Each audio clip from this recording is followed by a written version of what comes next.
Shalom jemaat Tuhan, selamat pagi. Tuhan selalu menolong, memimpin dan menuntun kehidupan kita seperti seorang gembala yang menggembalakan domba-dombanya, dan dia pasti akan membawa kita ke air yang tenang, ke rumput yang hijau, dan kita tidak perlu takut sekalipun kita berjalan dalam lembah kekelaman, karena gadanya dan tongkatnya selalu menyertai kita. Di hadapan lawan-lawan kita, dia menunjukkan dirinya, memberkati kita, piala kita penuh dengan melimpah. Dan kita akan kembali belajar bagaimana sebagai gereja jemaat Tuhan, kita perlu menjaga kesucian di dalam rumah Tuhan, hidup kejemaatan kita. Sebagai bait Allah, roh Allah tinggal dalam kita, kita harus menjaga kehidupan kita. Hari ini kita ingin belajar kenapa kita perlu menjaga kesucian, kekudusan, kejemaatan atau gereja di mana kita ada, dimulai dari diri kita sendiri masing-masing. Yang pertama alasannya adalah bahwa Tuhan Yesus akan datang untuk yang kedua kali.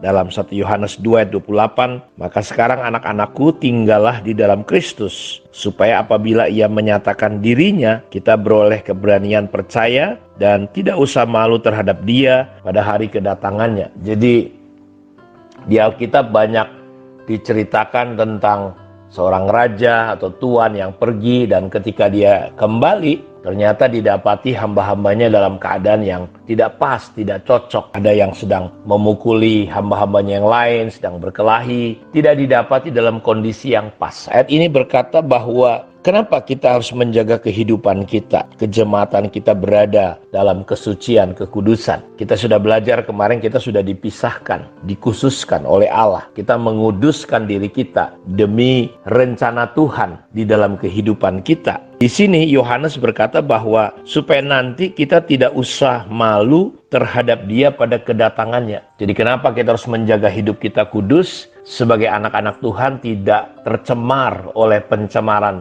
rohani maupun jasmani, lahiriah kita, atau kekudusan hidup kita perlu kita jaga karena kedatangan Tuhan yang tidak lama lagi. Tuhan Yesus akan segera datang. Di dalam 2 Petrus 3 ayat 3-15, yang terutama harus kamu ketahui ialah bahwa pada hari-hari terakhir, pada hari-hari zaman akhir akan tampil pengejek-pengejek dengan ejekan-ejekannya, yaitu orang-orang yang hidup menuruti hawa nafsunya. Jadi kita sedang hidup pada masa di mana orang tidak percaya kepada Tuhan, kepada kedatangannya. Orang tidak peduli dengan hidupnya, bahkan mereka penuhi hidupnya dengan ejekan-ejekan. Mereka hidup di dalam hawa nafsunya, dan mereka berkata, di mana janji tentang kedatangannya itu? Sebab sejak bapak-bapak leluhur kita meninggal, segala sesuatu tetap seperti semula pada waktu dunia diciptakan. Mereka dengan sengaja tidak mau tahu bahwa oleh firman Allah langit telah ada sejak dahulu, dan juga bumi yang berasal dari air, dan bahwa oleh air itu bumi yang dahulu telah binasa dimusnahkan oleh air bah. Jadi saudara lihat bahwa dunia pernah mengalami kehancuran pada zaman Nuh oleh air, dihancurkan. Saudara tahu itu bumi betul-betul dibinasakan. Hanya Nuh dan keluarganya yang selamat. Semua yang hidup, semua yang bergerak binasa. Dan kedatangan Tuhan sama seperti peristiwa pada air bah itu. Orang tidak sadar, orang tidak peduli dengan hidupnya. Sama dengan Sodom Gomora juga ketika dihukum pada waktu itu. Banyak orang tidak percaya, mereka tidak jaga hidupnya. Mereka hidup melakukan seks bebas, mereka foya-foya, pesta pora, melakukan penyimpangan-penyimpangan yang begitu luar biasa, membelakangi Tuhan. Dan ketika firman Tuhan disampaikan, mereka nggak ada yang peduli. Kenapa kita harus menjaga kesucian, kejemaatan kita, hidup kita? Karena Tuhan Yesus pasti, Anda percaya atau tidak, dia pasti akan datang. Dan ayat ini berkata, seperti bumi yang telah dimusnahkan oleh air bah, tetapi oleh firman itu juga langit dan bumi yang sekarang terpelihara dari api dan disimpan untuk hari penghakiman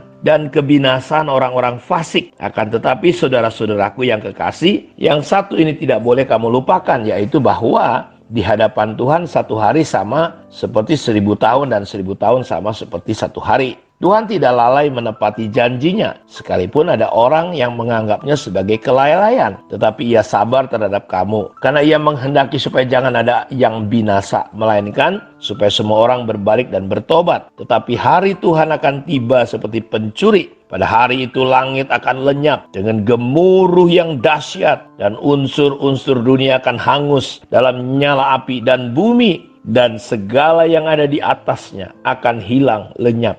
Jadi, jika segala sesuatu ini akan hancur secara demikian, betapa suci dan salehnya kamu harus hidup. Jadi, kenapa kita harus menjaga kesucian hidup kita? Kenapa kita harus keluar dari situasi, dari tengah-tengah keberadaan dunia yang semakin berdosa ini? Kita harus berbeda gaya hidup kita. Alasannya adalah karena Tuhan akan datang. Dan ketika Dia datang, ayat ini berkata, langit dan bumi ini disimpan untuk api dan akan hangus oleh nyala api. Pada hari itu langit bumi akan lenyap dengan gemuruh yang dahsyat. Unsur-unsur dunia akan hangus dalam nyala api, dan segala yang di atasnya akan hilang dan lenyap. Jadi, jika segala sesuatu ini akan hancur secara demikian, betapa suci, betapa salehnya kamu harus hidup. Jadi ini penting sekali. Alasan ini ya, saudara, kita perlu pahami kenapa kita harus hidup di dalam kekudusan, kesucian. Kita sebagai gereja,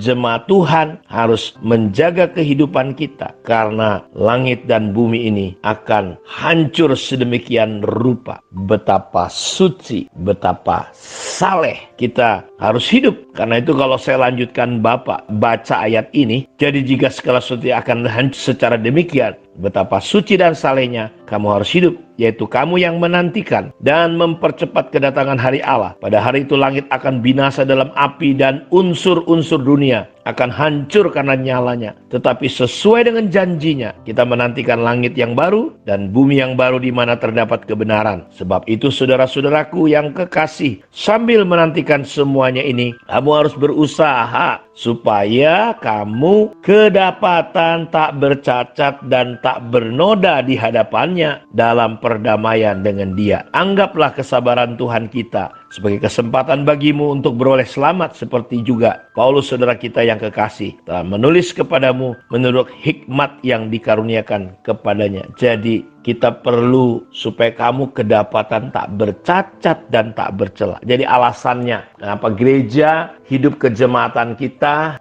keluarlah dari kehidupan dosa, kehidupan kedagingan, karena sungguh tidak lama lagi Tuhan akan datang. Inilah alasan kenapa gereja perlu kita perlu jaga di dalam kesucian, kekudusan hidup kita. Tuhan memberkati kita. Mari kita berdoa. Bapa, terima kasih untuk kemurahan dan anugerah-Mu. Terima kasih untuk firman Tuhan. Kenapa kami perlu menjaga hidup kami bersih, kudus, benar di hadapan-Mu dalam hidup kami sebagai jemaat di sebuah gereja lokal. Kesucian rumah Tuhan perlu dijaga, karena alasannya adalah tidak lama lagi Engkau akan datang ke dalam dunia ini. Langit bumi ini akan hancur binasa, terbakar sedemikian rupa, luar biasa. Betapa suci dan salehnya kami harus hidup. Biarlah hidup kami kedapatan tidak bercacat, tidak bercela. Ketika Engkau datang, kami sedang berada pada posisi yang menyenangkan hati-Mu. Kami menyelesaikan pekerjaan yang telah Engkau berikan kepada Engkau ya Tuhan. Diberkatilah setiap umat Tuhan pada saat ini juga, yang sakit disembuhkan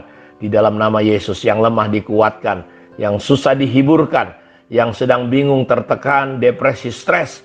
Tuhan, ada anugerah untuk hidup mereka, ada jalan keluar, ada kelepasan. Kami bersyukur di dalam nama Yesus kami berdoa. Amin. Tuhan memberkati kita semua. Shalom.